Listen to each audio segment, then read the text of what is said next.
Graça e paz, bom dia. Que alegria a gente poder estar de volta aqui, né? Para juntos nós pensarmos, meditarmos na palavra do Senhor.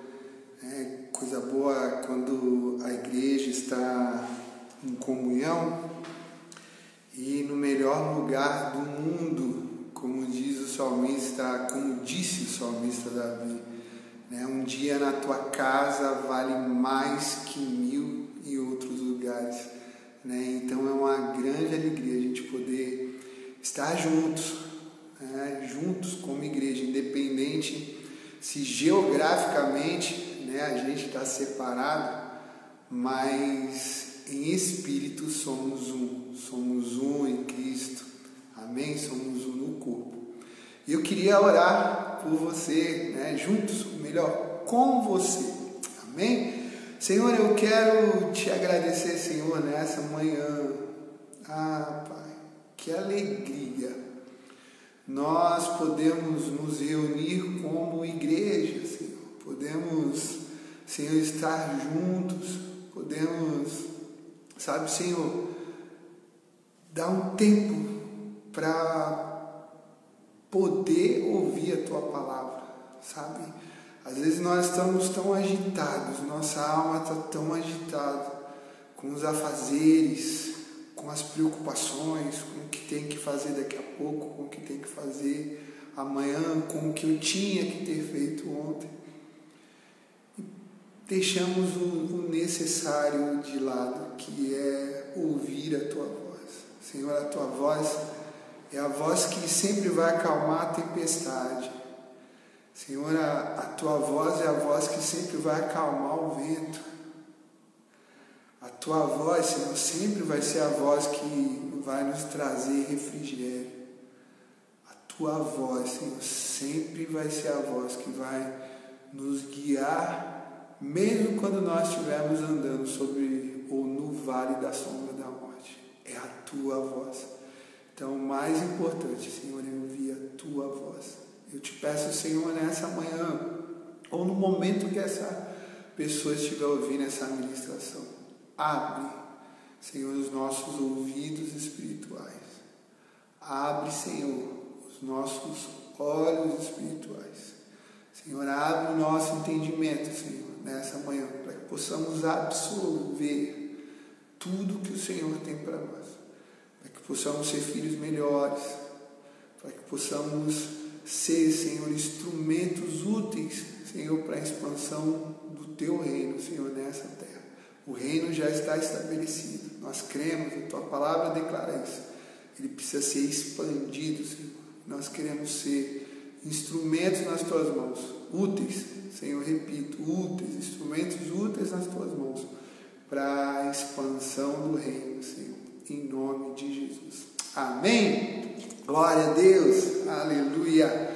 Obrigado por você que já está aí, né? Já está junto. Estou vendo aqui os coraçõezinhos, né, as mensagens, muito obrigado, estava com saudade de estar junto com vocês. A gente ainda não está junto geograficamente, né, mas domingo que vem, se Deus quiser, né, a gente vai ter o culto, além do culto online, a gente vai ter o culto presencial, tá bom? Hoje eu quero ministrar algo com você, algo que o Senhor colocou no meu coração.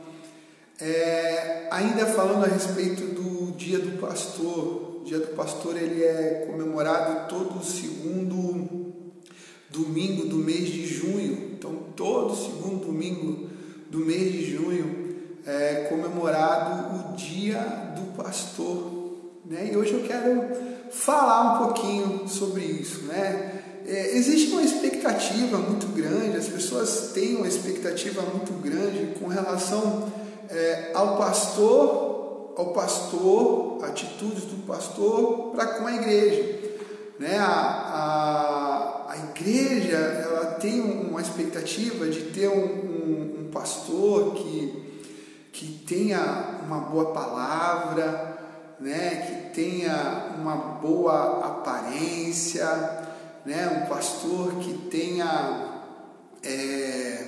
um bom trato, né, com as pessoas, que tenha um conhecimento, né?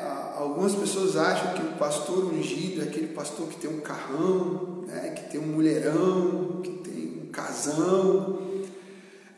Há essa expectativa. Puxa, né, o pastor bom é aquele pastor que visita, né, aquele pastor que tem uma palavra, né, de aconselhamento no momento certo, na hora certa.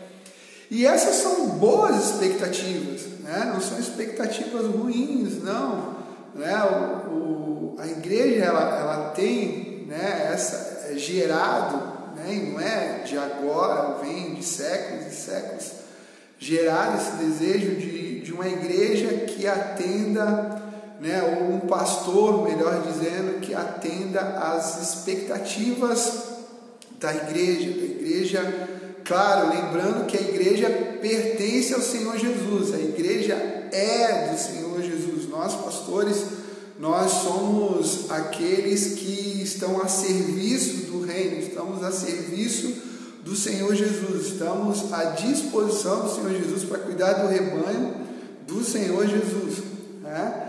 Então, os pastores estão à frente de algo que não lhes pertence. A igreja pertence ao Senhor Jesus e a gente tem que sempre deixar isso muito claro, né? Eu procuro sempre deixar isso muito claro. A igreja pertence ao Senhor Jesus. Então, hoje eu quero compartilhar com você algo que veio ao meu coração, né? Que não é uma expectativa da igreja para com o pastor, mas a expectativa do pastor para com a igreja, né? Hoje eu quero compartilhar isso, algo que falou muito forte ao meu coração alguns dias atrás, né? Com relação a isso, né? E eu dei um tema para essa ministração, 3 atitudes de uma igreja que motivam o pastor, né? A gente ouve muito, né, a igreja que quer que o pastor motive a igreja, né? Mas hoje eu quero pegar a via ao contrário.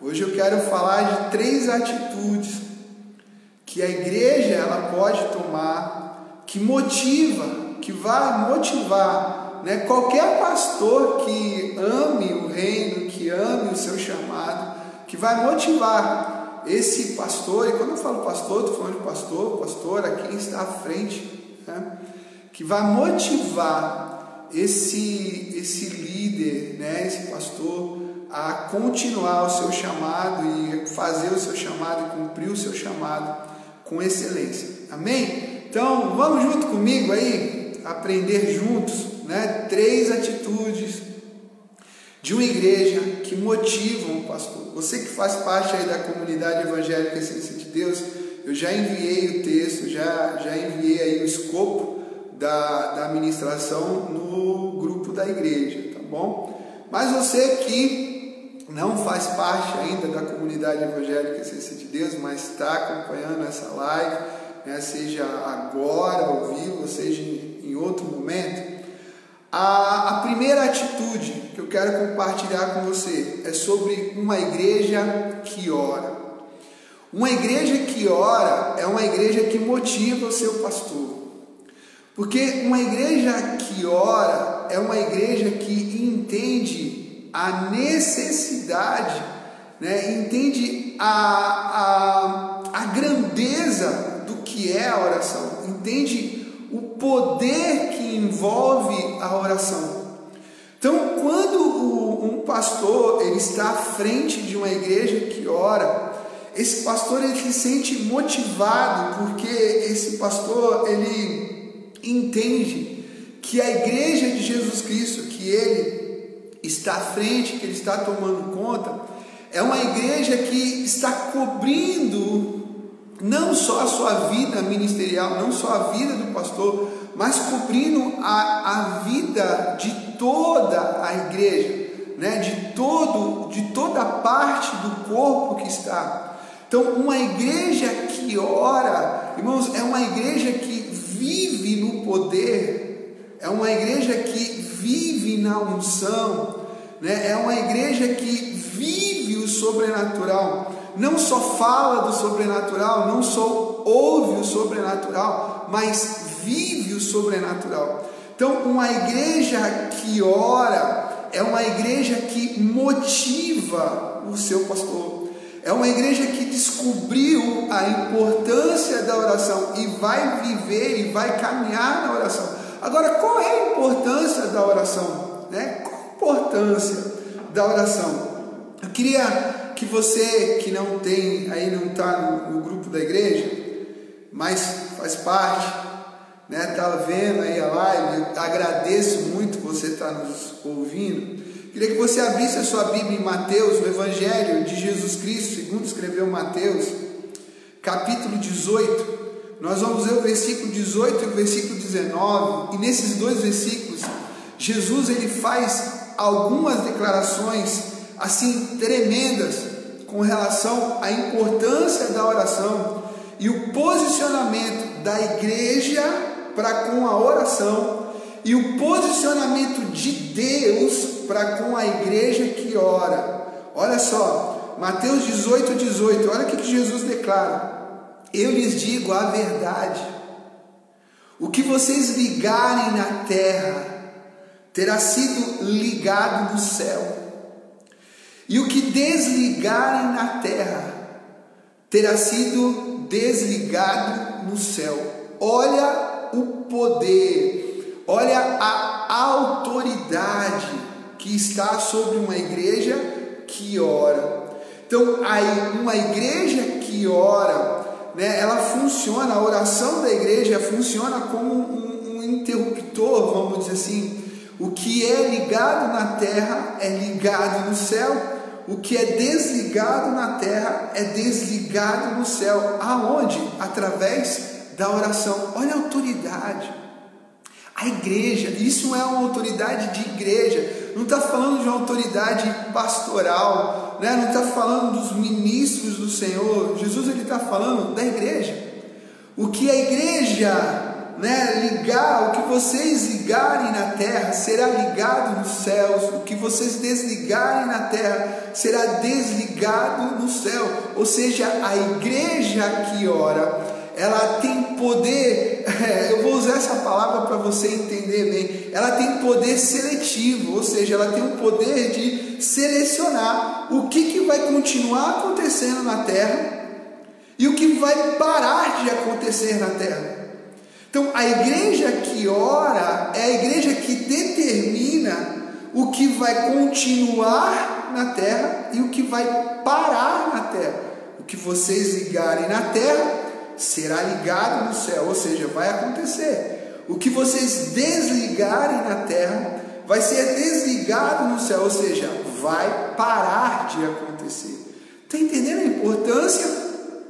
A importância de uma igreja que ora, como isso motiva o pastor. Uma igreja que ora motiva seu pastor. Uma igreja que ora faz com que o seu pastor ele se sinta forte, né? Ele se sinta animado, porque sabe que por trás dele, né, existe uma igreja intercedendo, né? Existe uma igreja que coloca o seu joelho no chão, ou coloca a cara no pó, ou fica em pé, porque não tem posição certa para orar. Orar é orar. Eu posso orar deitado, sentado, jogado no chão, posso de barriga para cima, de barriga para baixo. Não existe posição certa para orar. Existe o posicionamento para orar, o posicionamento de crer, o posicionamento, né, de buscar aquilo que é a vontade de Deus. Há poder na igreja, o desejo de estar em comunhão. E no versículo 19, Jesus ele continua dizendo, e ouça bem isso, talvez você já ouviu, já leu esse versículo várias vezes, mas talvez você não entendeu a dimensão do que esses versículos eles têm nas nossas vidas.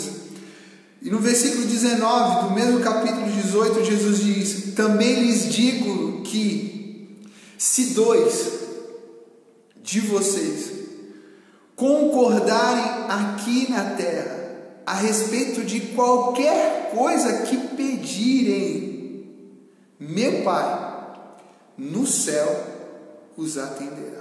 Cara, que versículo é esse? Que poder é esse que Jesus ele entrega para a igreja? Ele diz, olha, se dois, sabe, não precisa ser toda a igreja.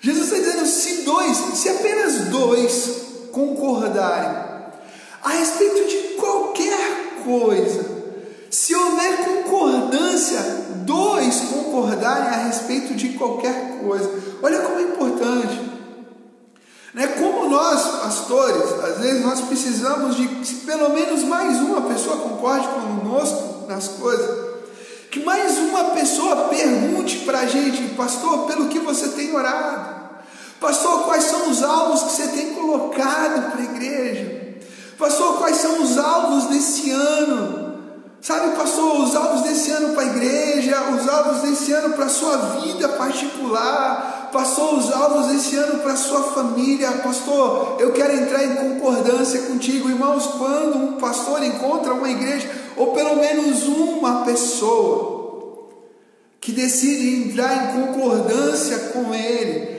a palavra do Senhor respalda dizendo, olha, qualquer coisa, é Jesus que está falando, não é, sabe, não é nenhum discurso bonito que foi feito de impacto, é o próprio Jesus dizendo que se dois de vocês concordarem, se dois de nós concordarmos aqui na terra a respeito de qualquer coisa que pedir, Jesus está dizendo, meu Pai, Jesus está falando, Jesus está se comprometendo com Deus, né? Vamos dizer assim, ou está comprometendo Deus. E se Jesus ele está falando isso, é porque ele ouviu do Pai isso, né? Porque o Pai autorizou ele falar isso. Olha, meu Pai no céu vai atender vocês. Então, irmãos, uma igreja que ora, de fato, é uma igreja que motiva o seu pastor, motiva para continuar sonhando, motiva para continuar fazendo, motiva para continuar buscando, porque esse pastor vai entender que ele não vai se deparar na igreja com uma resistência, mas ele vai se deparar com uma coisa chamada concordância. Aquilo que é ligado na terra é ligado no céu, o que é desligado na terra é desligado no céu. O que dois concordarem a respeito de qualquer coisa, Deus faz. Deus faz. Então você entende a importância de uma atitude de uma igreja que ora, a importância motivacional para o pastor que está à frente dessa igreja. E a palavra do Senhor continua, e eu quero compartilhar isso ainda com você a respeito de oração. Na primeira carta que João ele escreveu, no capítulo 5, versículos 14, versículos 15, João aqui ele fala, né, ele demonstra, né, o que ele entende sobre o posicionamento de oração, sobre o posicionamento de nós como igreja a respeito da oração.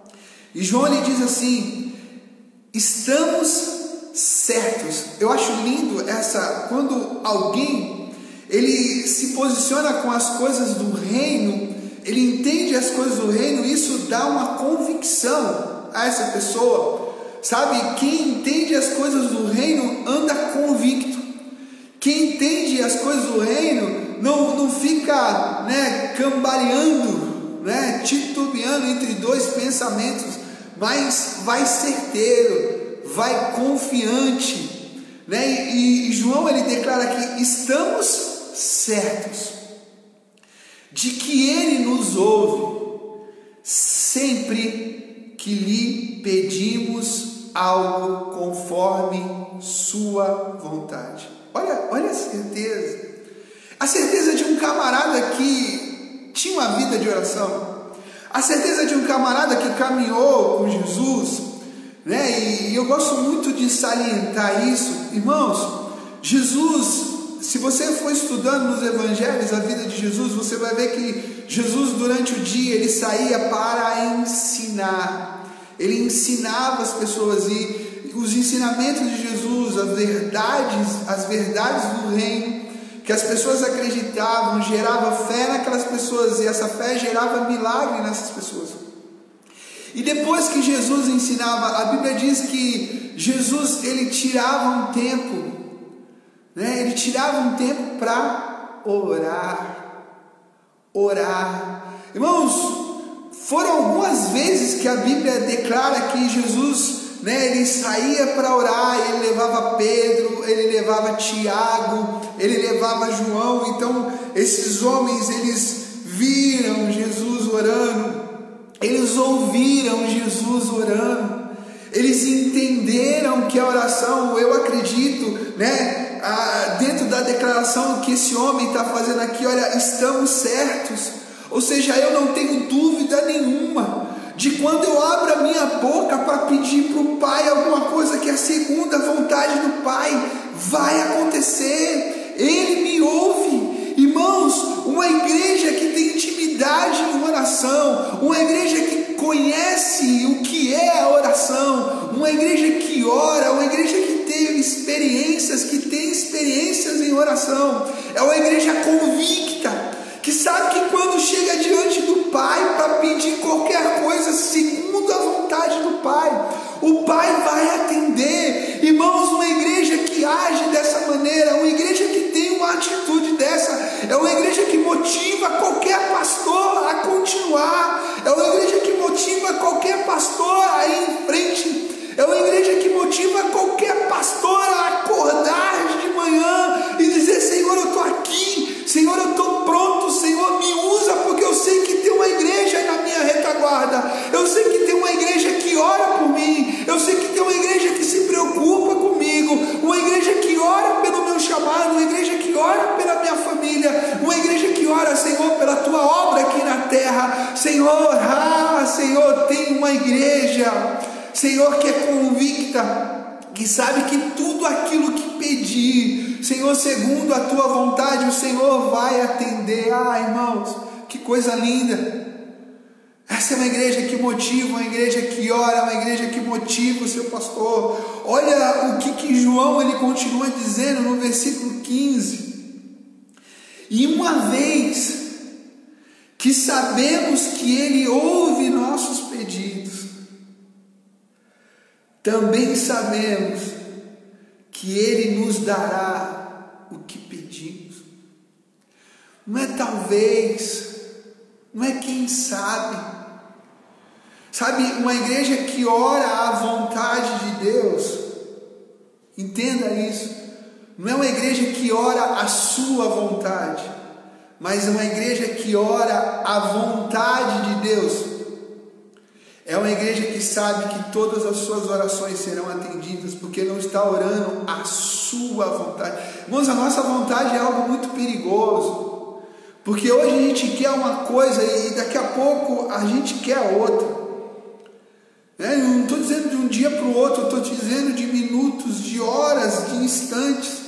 A gente quer uma coisa e daqui a pouco não quer mais. A gente vê gente, eu quero morrer, não quero mais viver. Aí daqui a pouco, não quero mais morrer, eu quero ficar vivo. Então, orar a nossa vontade não é nada sábio. Esse ano, 2021, ano da sabedoria. Então eu estou alertando você, orar a nossa vontade, orar a sua vontade não é nada sábio. Mas orar a vontade de Deus, quando você aprender como igreja, quando eu aprender como igreja, quando nós aprendermos como igreja a orarmos a vontade de Deus, todas as nossas orações, escute o que eu estou dizendo para você, todas as nossas orações serão atendidas. Maravilha, né? Se for a primeira atitude, uma igreja que ora.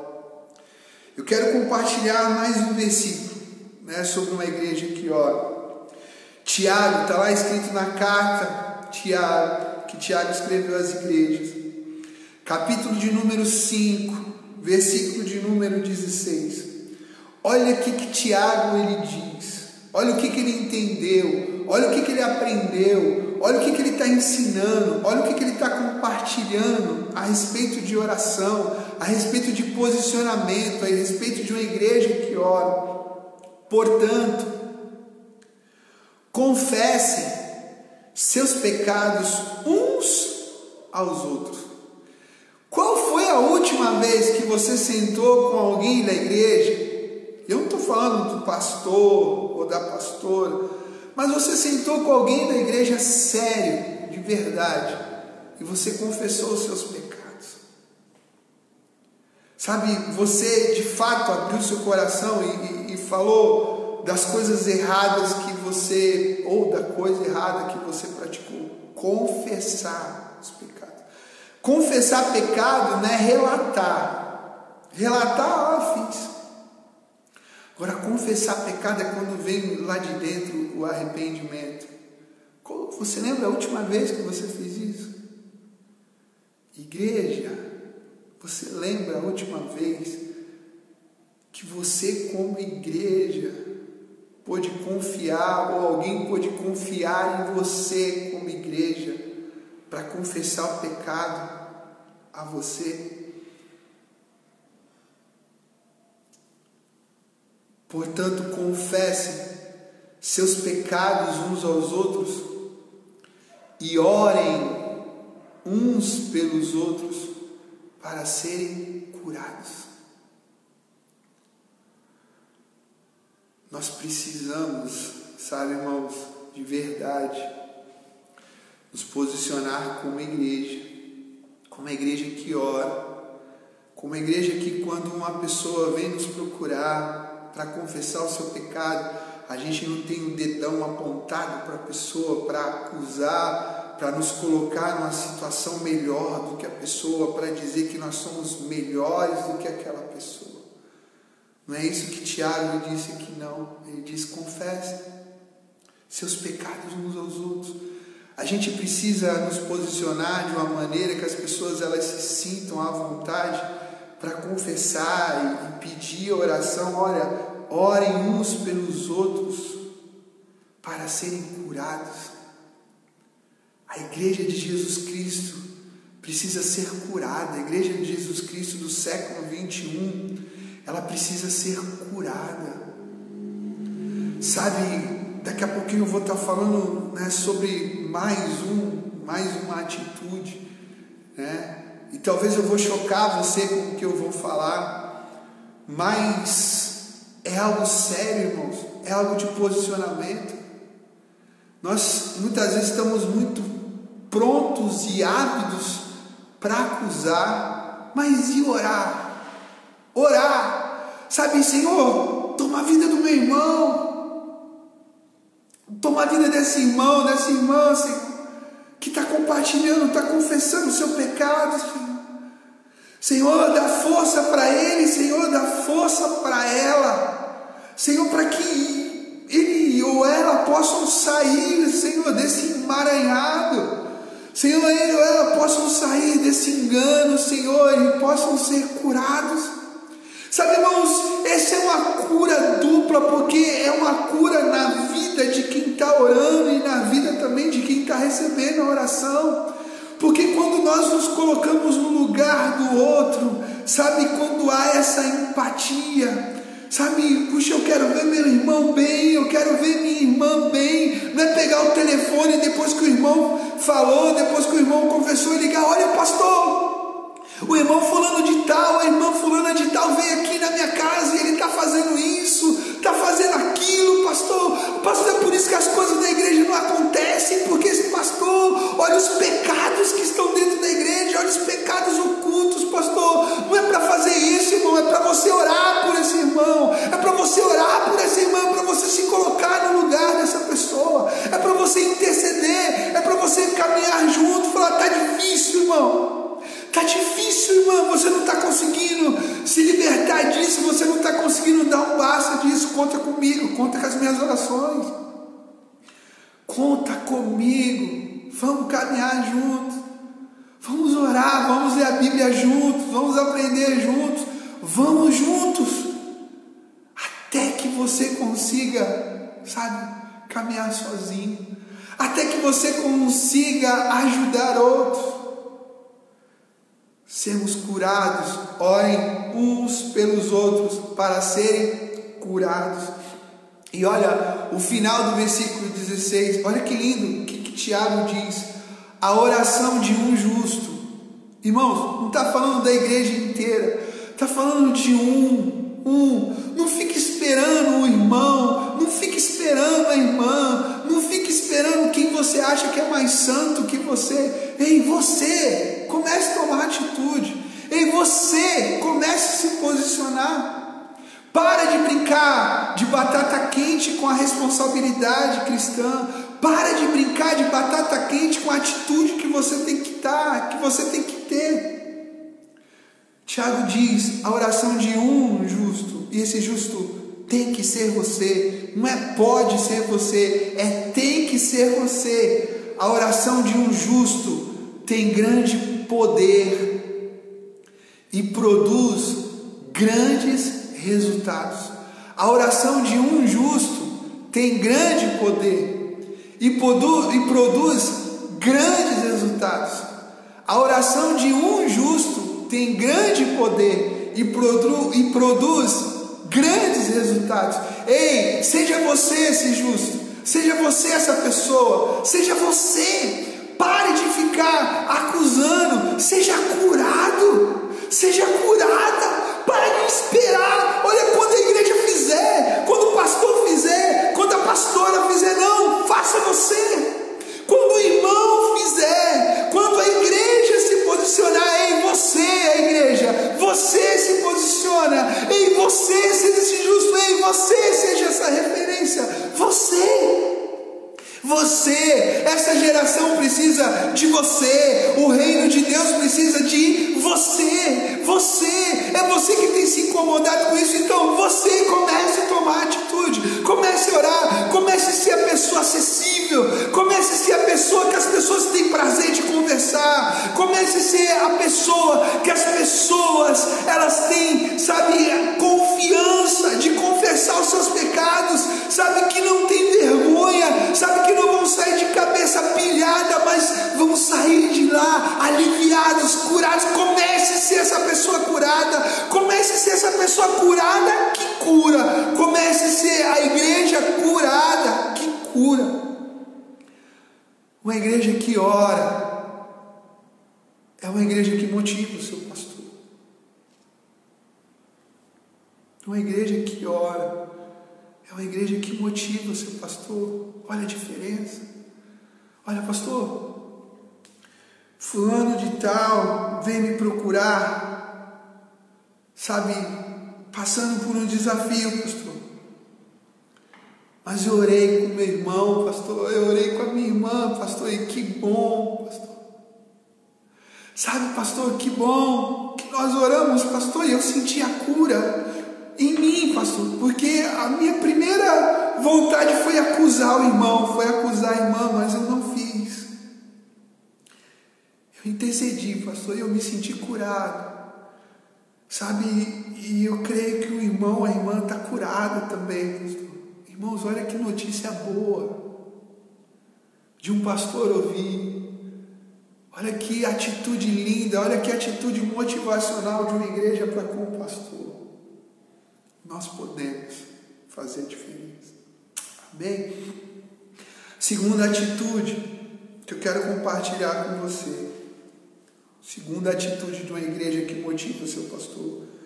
Uma igreja que não é influenciada pelo mundo, mas decide viver em santidade diante de Deus. Essa é a segunda atitude. Vou repetir.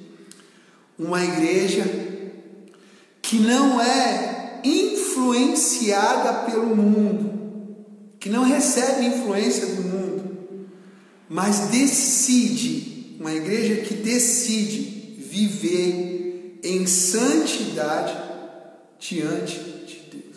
Irmão, essa é uma igreja que motiva o pastor. Uma igreja que não fica recebendo as influências do mundo. Você quer ver um saco? Desculpa o palavreado, mas sendo muito sincero, um saco, irmãos, é quando as pessoas chegam para mim, talvez para outros pastores não seja isso, mas para mim é um saco. Pastor, pode beber vinho? Pastor, pode beber cerveja? Pastor, pode ouvir música secular? Pastor, pode ir na festa junina? Irmãos, esse tipo de igreja, esse tipo de pergunta, não é a pessoa que quer influenciar o mundo.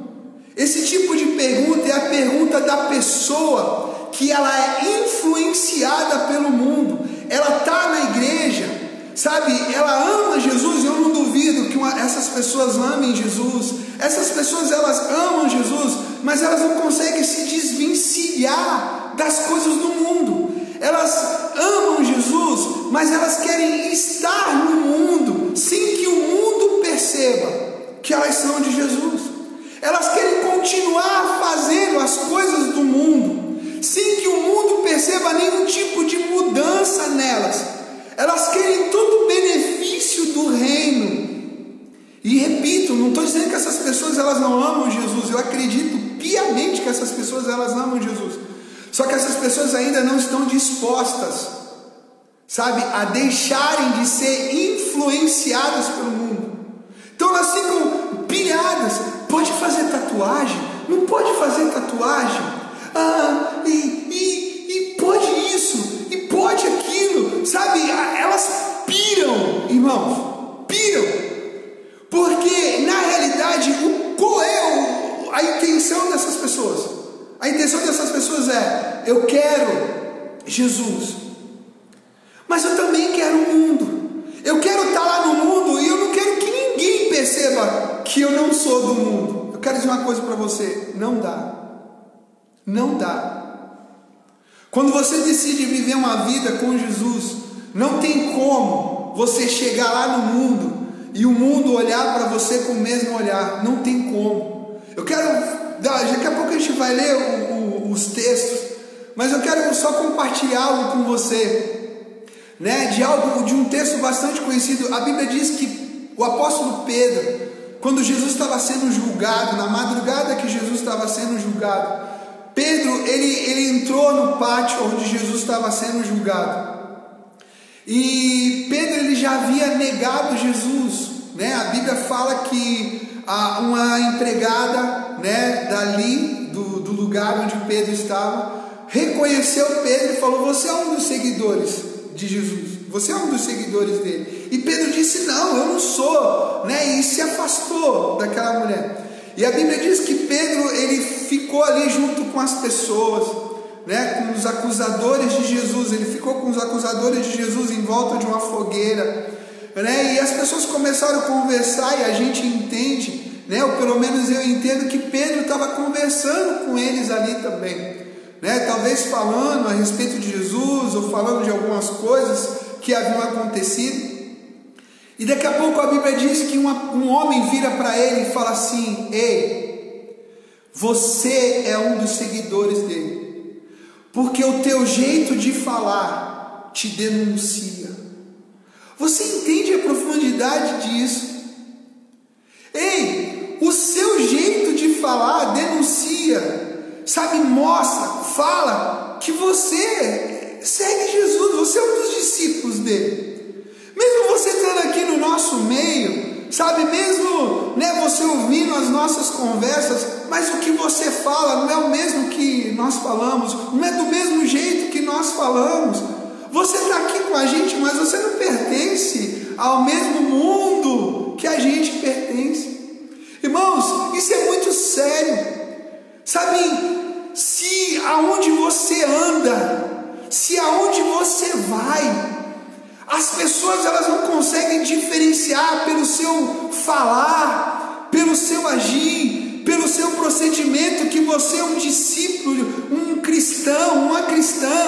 É porque você não é. Entenda, para de se enganar. Se as pessoas no meio que você vive não conseguem olhar para você, sabe, e falar: olha, você está aqui, mas o seu jeito de falar te denuncia, você não pertence a este lugar. Sabe, se isso não está acontecendo, meu querido, minha querida, para de se enganar, você precisa se converter. Você não está sendo a igreja que influencia, você está sendo influenciado. Você está sendo influenciado. E olha o que a Bíblia fala, olha o que Jesus ele declarou no Evangelho de Jesus segundo escreveu João, capítulo 17, do versículo 14 ao versículo 17.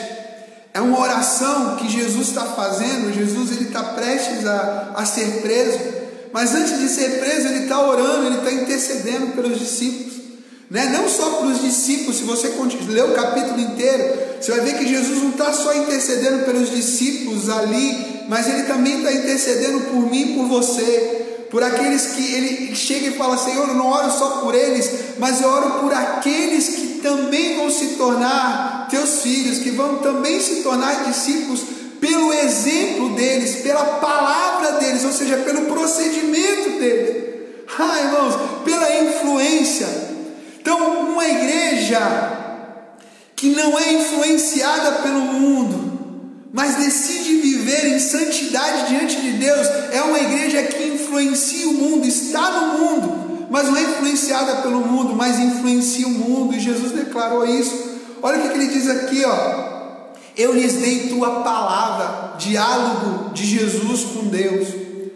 Eu lhes dei tua palavra, e o mundo os odeia, porque eles não são do mundo, como eu também não sou.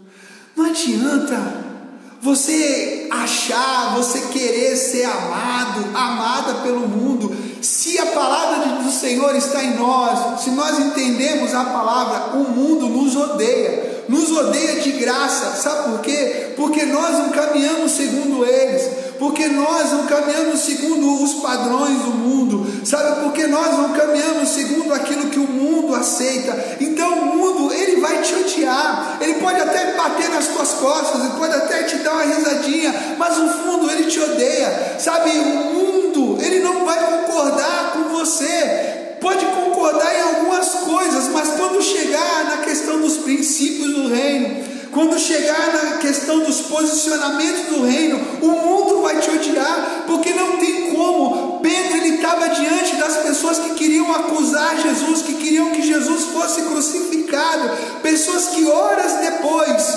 daquela conversa iam gritar, dizendo que queriam Barrabás, que queriam um assassino, que queriam alguém que era bandoleiro, mas não queriam Jesus. Você entende isso? Pessoas que estavam ali, Pedro estava no meio deles, eles disseram: ei, não adianta, o seu jeito de falar te denuncia, você não é de nós, você está aqui, você está debaixo do mesmo céu, você está desfrutando do mesmo espaço geográfico, você está desfrutando do calor dessa fogueira, do calor que essa fogueira produz, mas o teu jeito de falar te denuncia. Sabe por quê? Porque a palavra de Jesus já tinha sido impetrada em Pedro. A palavra já estava ali. Pastor, mas ele negou Jesus. Sim, mas se você continuar lendo, ele se arrependeu. Pedro não era perfeito, como eu não sou perfeito, como você não é perfeito, como nenhum homem, nenhuma mulher de Deus foi perfeito. Mas entenda, uma situação não te define, um erro, um pecado não te define. Busque arrependimento. Nós acabamos de ler: confesse os pecados uns aos outros. Foi o que Pedro fez. Ele errou, confessou, se arrependeu. E nunca mais você viu Pedro negando Jesus. Quando precisava falar a respeito de Jesus, Pedro era o primeiro a se levantar no meio da multidão. Pedro era o primeiro a dar a cara a bater. Pedro era o primeiro a defender Jesus. Nunca mais. Ele caiu naquele erro. E Jesus continua: não peço que os tires do mundo, mas que os protejas do maligno. Eles não são deste mundo, como eu também não sou. Consagra-os na verdade, que é a tua palavra. Consagra-os na verdade, que é a tua palavra. Por quê? Porque eles não são deste mundo, como eu também não sou. Palavra. Pastor, como é que eu faço para não ser influenciado pelo mundo, mas ser um influenciador no mundo? Palavra. Busca a palavra de Deus. Busque a palavra. Busque o querer de Deus. Busque o querer de Deus. Para de querer agradar o mundo. Sabe, irmãos, quando as pessoas vêm me perguntar isso que eu falei que é um saco de ficar respondendo, sabe, na realidade, eu repito de novo, essas pessoas, elas não querem confronto com o mundo. Elas não querem se expor ao mundo, elas não querem mostrar as suas decisões ao mundo. Elas não querem mostrar o seu posicionamento com medo. Medo de retaliação, medo de rejeição, medo de serem deixados de lado. Ei, para. Nós precisamos escolher um lado. Jesus, ele fala aqui: Pai, eles não são do mundo, como eu também não sou do mundo. Entenda uma coisa: nenhum religioso, nenhum fariseu, nenhum escriba da época de Jesus parava para ter comunhão com Jesus. Não, pastor, e Nicodemos? Então, Nicodemos, ele procurou Jesus às ocultas, à noite, escondido. Ele queria questionar Jesus, ele não queria estar em comunhão com Jesus.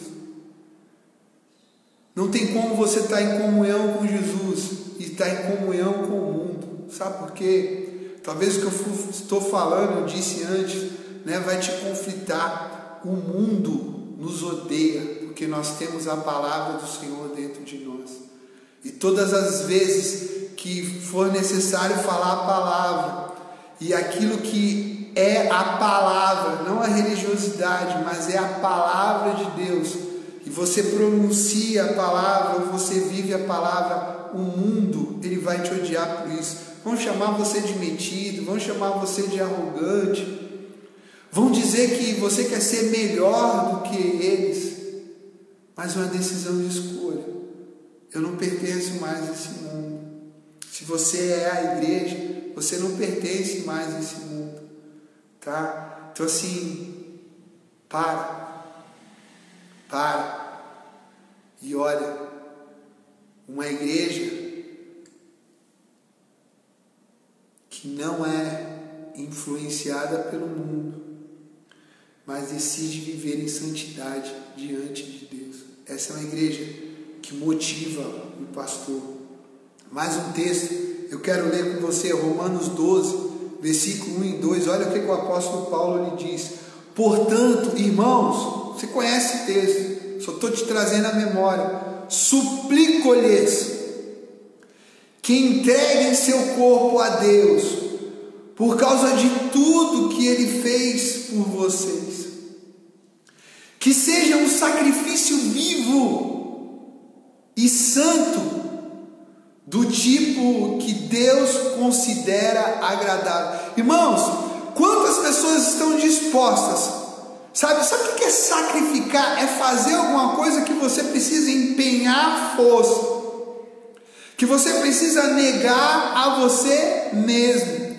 Isso é sacrificar. Sabe, é algo que você precisa renunciar.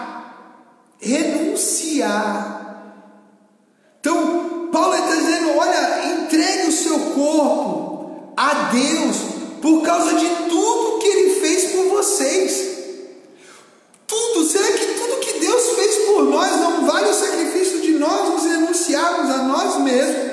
De nós renunciarmos o mundo, de nós renunciarmos os prazeres, de nós renunciarmos a influência do mundo dentro da igreja, dentro das nossas vidas, dentro dos nossos lares. Que seja um sacrifício vivo, santo, do tipo que Deus considera agradável. Não é do tipo que você acha que é agradável, não é do tipo que eu acho que é agradável, mas do tipo que Deus acha agradável. Sabe, é chegar diante de Deus e falar: Senhor, essa minha atitude te agrada. Senhor, essa minha preocupação, se eu posso beber vinho, se eu não posso beber vinho. Senhor, está chegando o inverno, vinho quente. Pai, pode ou não pode? Com aquela maçãzinha, né, já babando, né? Senhor, pode ou não pode? Senhor, pode ou não pode ir na festa junina? Senhor, pode ou não pode pular fogueira? Senhor, pode ou não pode? Senhor, como é que faz? Senhor, e aquela cervejinha? Senhor, pode ou não pode? Com álcool, sem álcool, puro malte, preta, amarela, vermelha, rosé. Senhor, pode ou não pode? Senhor, isso está te agradando? Está te agradando? Você tem coragem de chegar diante de Deus e perguntar: Senhor, isso te agrada? Pergunta para Ele se isso é um sacrifício, se isso que você quer fazer, ou você está preso aos argumentos que você está colocando diante de Deus. Senhor, aquela música, Pai, mas aquela música secular fala tanto comigo. Então pergunta para Deus se isso é algo que agrada a Ele também, se isso é algo que é uma atitude sua que vai agradar a Ele. E o apóstolo Paulo continua: essa é a verdadeira forma de adorá-lo. Como é a verdadeira forma de adorá-lo? Quando eu pergunto para Ele: Senhor, o que eu estou fazendo te agrada? Não é, olha, eu estou agradando a Deus porque eu acho que eu estou agradando a Deus. Não, pergunta para Ele. E se Ele falar para você: continua, então continua. E se Ele falar para você: para, então para. Precisa ter coragem para isso. Essa é a verdadeira forma de adorá-lo. Não imitem. Que é mais direto do que isso?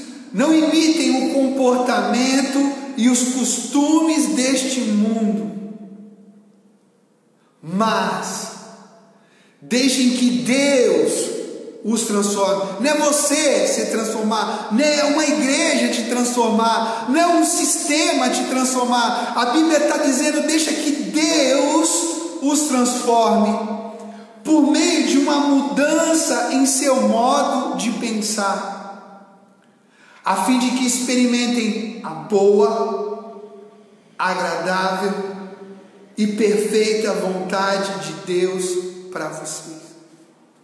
Deixa Deus te transformar. Sabe, para de perguntar: pastor, eu posso fazer? Eu não posso. Pastor, eu posso namorar com quem é do mundo? Eu posso casar com quem é do mundo? Para de perguntar isso para o pastor, porque é um saco, irmãos, responder essas perguntas. É um saco ficar, sabe, vendo que a pessoa de verdade, ela não quer romper com o mundo, e ela quer só uma palavra do pastor para respaldar. Não, eu faço o que o meu pastor disse. Irmãos, é um saco você lidar com pessoas que não querem ter compromisso com Deus e querem que você respalde a falta de compromisso deles com Deus. Você quer saber o que é andar de acordo com a vontade de Deus? Pergunta para Deus, porque eu faço isso, até hoje eu faço isso. Eu pergunto: Deus, como que é, Pai?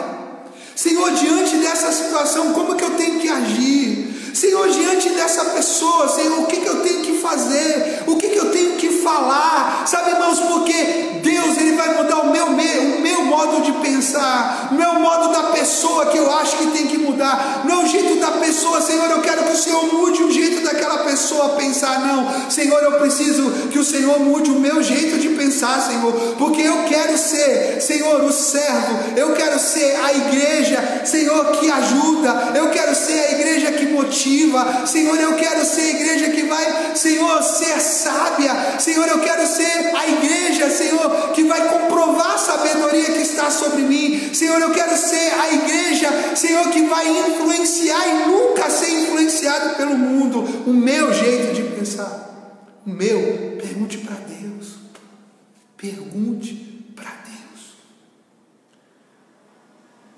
O último texto falando sobre a igreja que não é influenciada pelo mundo, mas influencia, mas que decide viver uma vida de santidade. Colossenses capítulo 4, versículo 5 e versículo 6. Olha o que o apóstolo Paulo ele declara aqui, ó. Vivam, não é passe um momento, não é de vez em quando, é vivam com sabedoria entre os que são de fora. Vivam com sabedoria, não é um momento, não é um instante, é vivam, é sempre, com sabedoria entre os que são de fora. E aproveitem bem todas as oportunidades. Aproveitem bem todas as oportunidades. Eu não estou dizendo que você não tem que ir num aniversário de pessoas que não é crente. Eu não falei nada disso. Para de ser criança. Eu não disse nada disso. Eu não estou dizendo que você não tem que ir num churrasco, sabe, de família. Ah, mas eles não são crentes, eu vou lá. Vá. Seja a diferença. Como que a luz, as trevas vão ver a luz, se a luz não chegar nas trevas? Irmão, Jesus andava nesse meio. Irmãos, Jesus, ele andava com prostituta e nunca transou. Jesus morreu virgem, mas Jesus andava com prostituta. Você já parou para pensar nisso? Jesus andava com prostituta e morreu virgem. E você não quer. Ai não, eu sou crente, eu não passo nada. Vai lá, cara. Vai lá. Seja a diferença. Você tem prostitutos na tua família, vai lá, vai na festa de aniversário, vai no churrasco no final de semana, almoça com eles, seja a diferença, seja a luz, seja a luz, seja a luz, demonstre amor, demonstre respeito, seja Jesus para essas pessoas, seja Jesus para essas pessoas. Senta, come, você não precisa beber com eles, tome água, tome suco, mas mostre para eles que mais importante do que a cerveja que eles estão bebendo, mais importante do que o vinho, mais importante do que a droga que eles estão usando, para você é a vida deles, para você. Para Deus é a vida deles. Eles são mais importantes do que a cocaína, eles são mais importantes do que a maconha, eles são mais importantes do que a cerveja, eles são mais importantes do que o vinho. Irmãos, a igreja precisa parar de ser menino, a igreja precisa parar de ser criança, a igreja precisa amadurecer. Nós precisamos fazer como Jesus. Jesus andava no mundo, mas Jesus ele não pertencia ao mundo, e era muito claro e evidente isso, irmãos. Era muito claro e evidente isso. Por que nós como igreja nós resistimos a isso? Por que como igreja nós não nos posicionamos? E continua a palavra. Vivam com sabedoria entre os que são de fora e aproveitem bem todas as oportunidades. Um churrasco é uma oportunidade, um almoço é uma oportunidade, um aniversário é uma oportunidade, uma confraternização é uma oportunidade. Então use com sabedoria. Que suas conversas, escute isso, que suas conversas sejam amistosas e agradáveis. Pare de acusar as pessoas. A sua conversa seja amistosa, a sua conversa seja agradável. Quando chegar, sabe, o que você abrir a boca não é para acusar, não chega dizendo, seus bandos de mundano, não. Sua conversa, aproveite as oportunidades, que as suas conversas, as suas, não está falando da conversa do mundo, está falando da conversa da igreja. Não é para a igreja se confundir com o mundo, sabe, tem muita gente que é influenciada pelo mundo e está lá no meio do mundo, falando palavrão, contando piada suja, sabe, falando besteira, falando do funk, falando disso, falando daquilo. Ei, seja a diferença, a sua conversa seja amistosa, a sua conversa seja agradável. Fale de coisas santas, fale de coisas do reino, fale de coisas sadias, fale de coisas saudáveis. Ai, pastor, eu não consigo. Então vai se converter. Para de ficar ouvindo bobagem e vai ler a Bíblia, vai ler um livro, vai se alimentar das coisas do reino, porque a gente tem um ditado no mundo que diz: você não tem como você comer mortadela e arrotar caviar, ou seja, eu só ponho para fora aquilo que eu me alimento. Daquilo que eu me alimento, daquilo que eu ponho para fora. Então, se você só tem se alimentado das coisas do mundo, é óbvio que na hora de você colocar alguma coisa para fora, só vai sair coisas do mundo. Que as suas conversas sejam amistosas e agradáveis, a fim de que tenham a resposta certa para cada pessoa.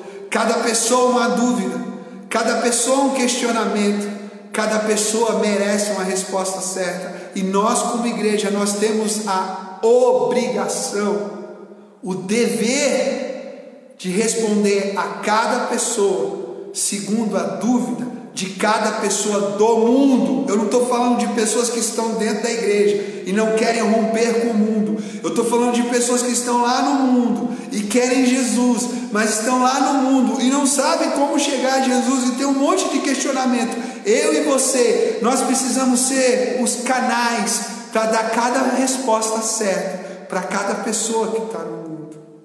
Então, a segunda atitude de uma igreja que motiva o seu pastor, eu estou repetindo várias vezes, é uma igreja que não é influenciada pelo mundo, mas decide viver em santidade diante de Deus. E o último tópico, a terceira coisa, e talvez agora para acabar, né?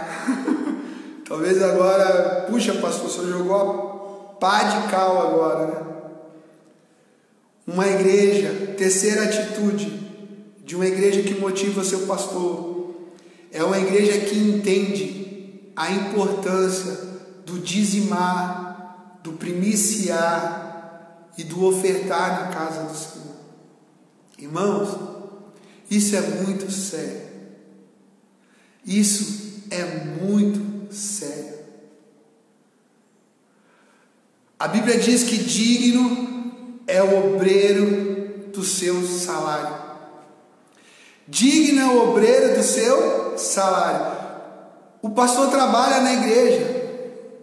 Infelizmente, um monte de pastor, irmãos, tem que ter outras funções.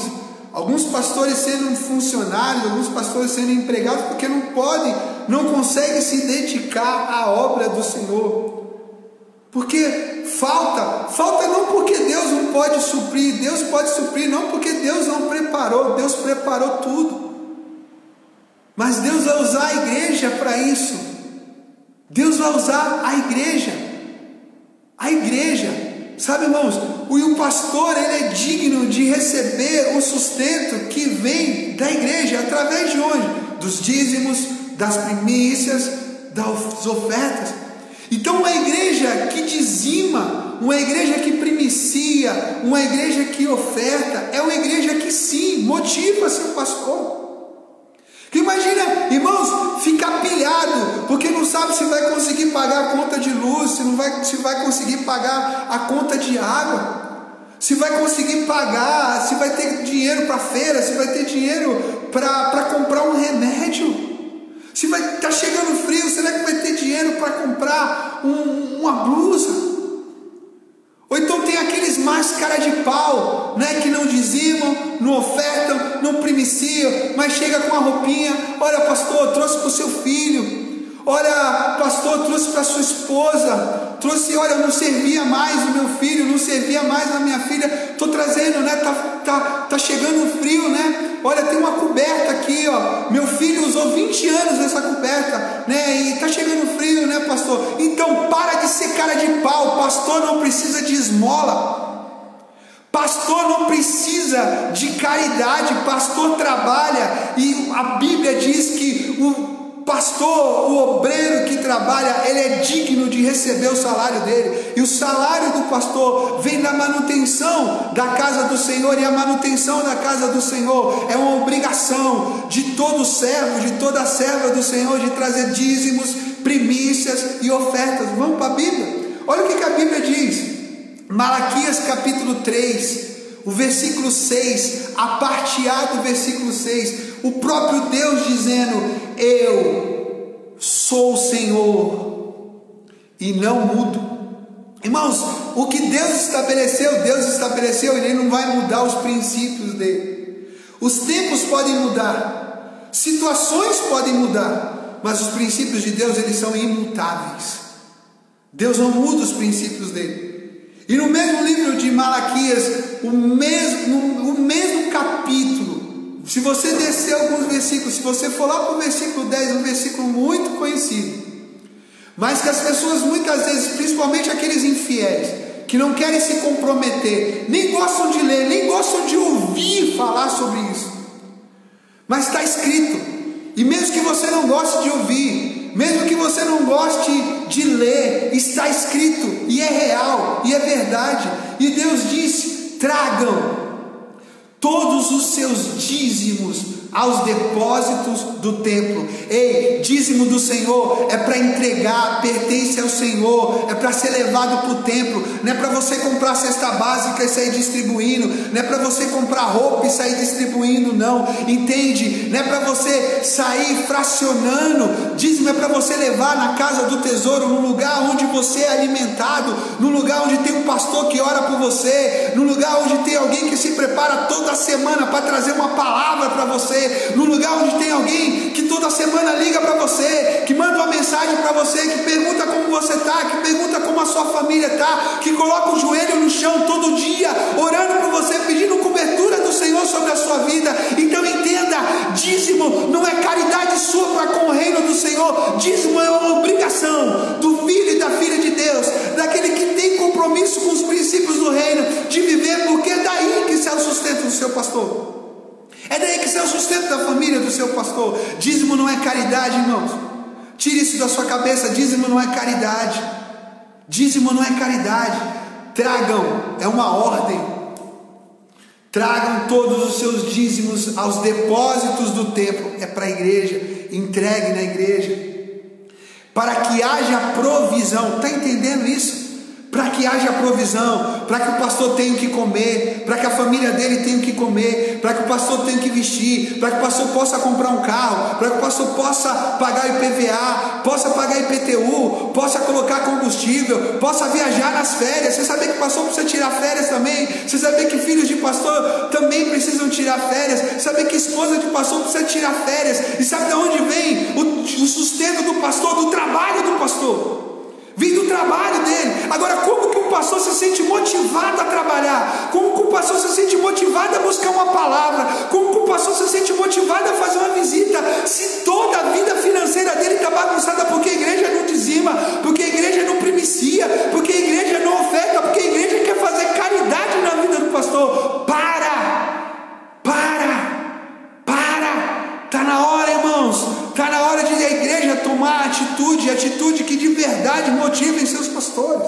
E eu não estou legislando em causa própria, não. Eu estou falando para um monte de pastor também, de um monte de pastores amigos, um monte de pastores que têm unção, irmãos, mas estão envolvidos em outras coisas, porque a igreja não reconhece, porque a igreja não quer obedecer, porque a igreja não dizima, porque a igreja não primicia. Aí o pastor está trabalhando em outras coisas, ao invés de estar procurando palavra.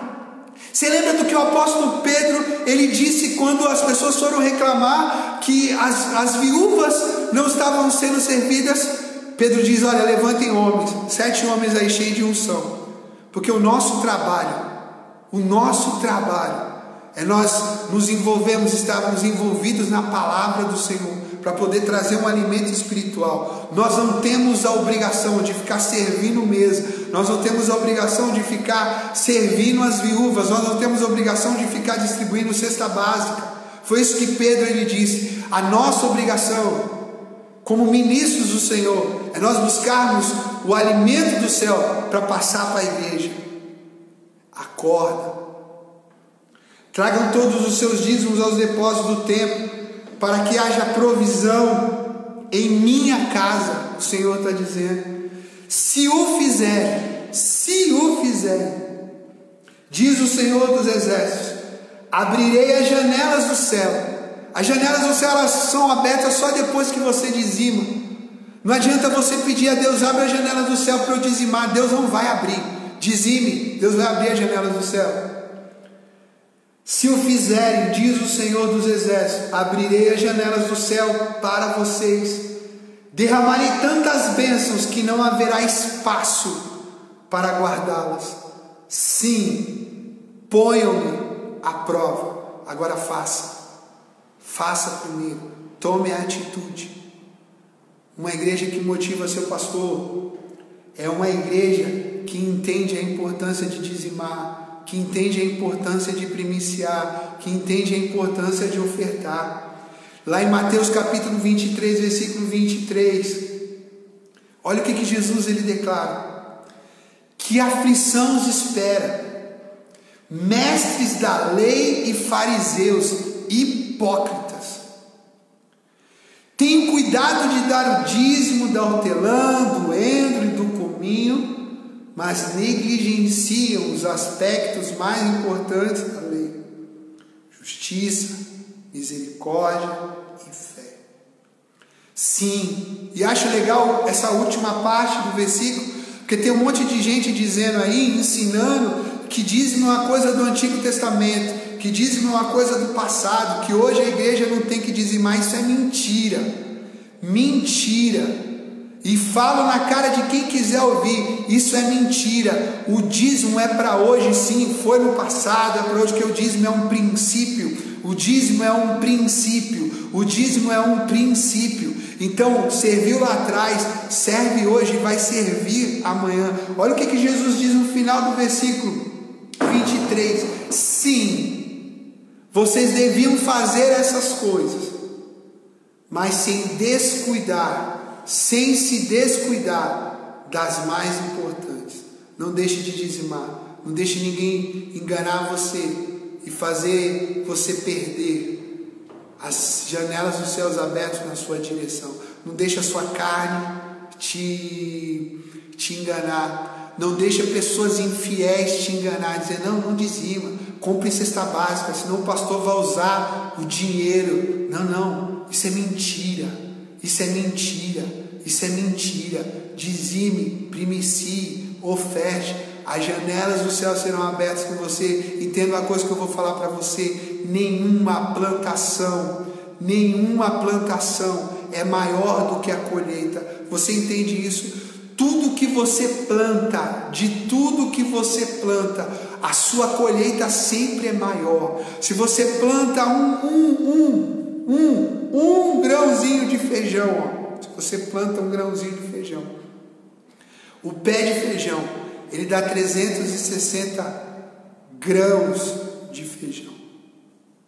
1 quilo.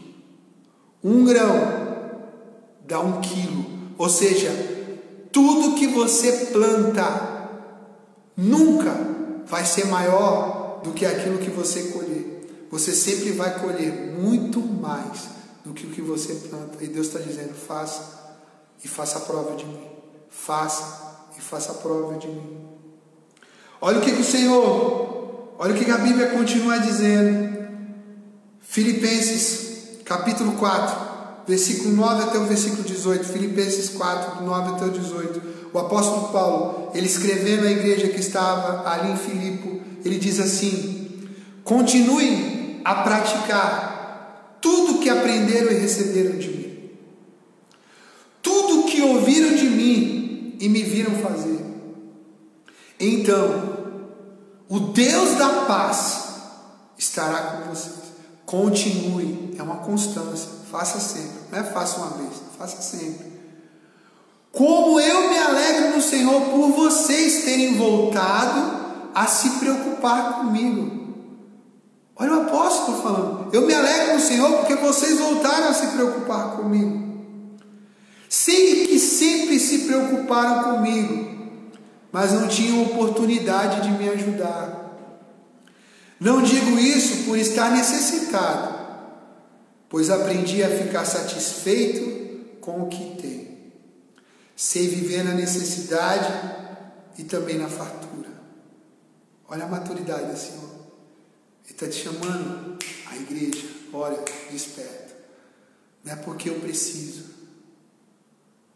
não é porque eu estou precisando, mas ele diz: não digo isso por estar necessitado, pois aprendi a ficar satisfeito com o que tenho. Sei viver na necessidade e também na fartura. Aprendi o segredo de viver em qualquer situação, de estômago cheio ou vazio, com pouco ou muito. Posso todas as coisas por meio de Cristo, que me dá forças. Mesmo assim, vocês fizeram bem em me ajudar na dificuldade pela qual estou passando. Ele disse, eu não estou necessitado, mas eu estou passando por dificuldade. Como sabem, Filipenses, vocês foram os únicos que me ajudaram financeiramente quando lhes anunciei as boas novas pela primeira vez e depois segui viagem saindo da Macedônia. Olha o que Paulo diz: nenhuma outra igreja fez. Só os filipenses ajudaram Paulo financeiramente. Olha quantas igrejas, no começo do ministério de Paulo, quantas igrejas, para quantas pessoas ele saiu falando.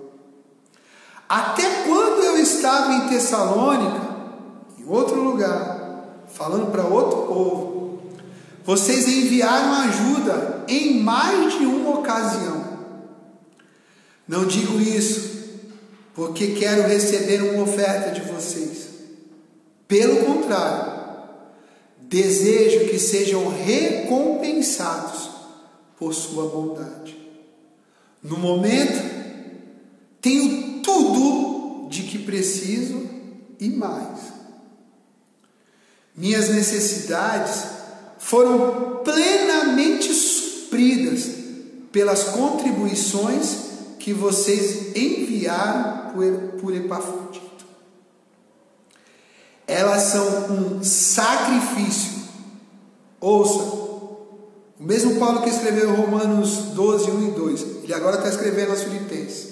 Essas ofertas que vocês me enviaram, o mesmo Paulo que falou de santidade, agora está falando de oferta. Ele diz, essas ofertas que vocês me enviaram, elas são um sacrifício de aroma suave, uma oferta aceitável e agradável a Deus. Quando você e eu, nós vamos ofertar, nós precisamos ofertar algo que seja agradável a Deus. Então, a gente não tem que perguntar para a nossa alma, a gente não tem que perguntar para o nosso bolso, a gente não tem que perguntar para a nossa conta bancária se aquilo está sendo agradável. A gente tem que perguntar para Deus se a oferta que a gente está entregando é agradável a Deus, se Deus está se agradando. Quanto ao dizimar, é obrigação. O dízimo não nos pertence, o dízimo pertence a Deus. É isso que faz a diferença. Sabe, irmãos, eu podia estar continuando falando um monte de coisa, mas a hora, vai que vai. Eu só queria terminar essa ministração com o último versículo. Essa ministração de hoje é a primeira de uma série de ministrações que nós vamos fazer, baseadas em Lucas, capítulo 7, Evangelho de Jesus Cristo, segundo escreveu Lucas, capítulo 7, versículo 35, que diz assim: mas a sabedoria, esse ano de 2021, mas a sabedoria, que é o ano da sabedoria, mas a sabedoria é comprovada pela vida daqueles que a seguem. A sabedoria de Deus, que é Jesus, ela é comprovada pela vida daqueles que seguem a sabedoria, que fazem. O que é seguir? É caminhar no mesmo caminho, trilhando as mesmas coisas. Então, a vida de Jesus aqui na terra só vai ser justificada quando eu e você, nós mostrarmos através das nossas atitudes. Então, 3 atitudes. Eu só falei sobre as básicas, as 3 atitudes básicas. A gente podia falar sobre muitas outras, mas 3 atitudes básicas da igreja que motivam o seu pastor. uma igreja que ora, que é comprometida com oração, que entende que é oração. Uma igreja que não é influenciada pelo mundo, mas que decide viver em santidade diante de Deus. E uma igreja que entende a importância do dizimar, do primiciar e do ofertar. Que eu e você, nós sejamos essa igreja. Que eu e você, nós sejamos aqueles que vão agir, vão ter a atitude, que vão motivar os seus pastores, os seus líderes. Em nome de Jesus, eu quero orar por você, eu quero orar com você. Pai, no nome de Jesus, eu te louvo, papai. Te louvo por essa palavra. Te louvo por essas pessoas que ouviram essa live, Senhor, agora comigo. E por aqueles que em qualquer outro momento vão ouvir. Senhor, que nós possamos nos posicionar como Tua igreja, Jesus. Como uma igreja que ora, como uma igreja que não é influenciada pelo mundo, mas a igreja que anda em santidade. Como uma igreja que tem prazer em dizimar, em primiciar, em ofertar. Como uma igreja, Senhor, que quer motivar seus pastores. Como a igreja, Senhor, onde os seus líderes, os seus instrutores, os seus professores e mestres, Senhor, tem prazer de estar, tem prazer, Senhor, de ensinar, Pai. Uma igreja sadia, uma igreja sábia, uma igreja madura. Eu oro e creio, Senhor, que você é atendido, porque essa oração é segundo a Tua vontade. Eu creio que é isso que o Senhor quer da Tua igreja, Jesus. Então eu creio que eu serei atendido e o meu irmão e a minha irmã será atendida em nome de Jesus.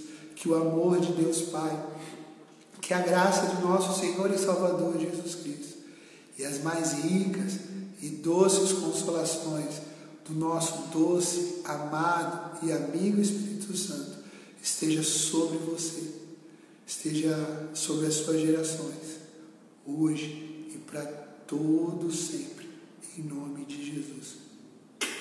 Amo você, um prazer poder estar de volta, em nome de Jesus. Domingo que vem nós teremos culto presencial e também online. Aguardo você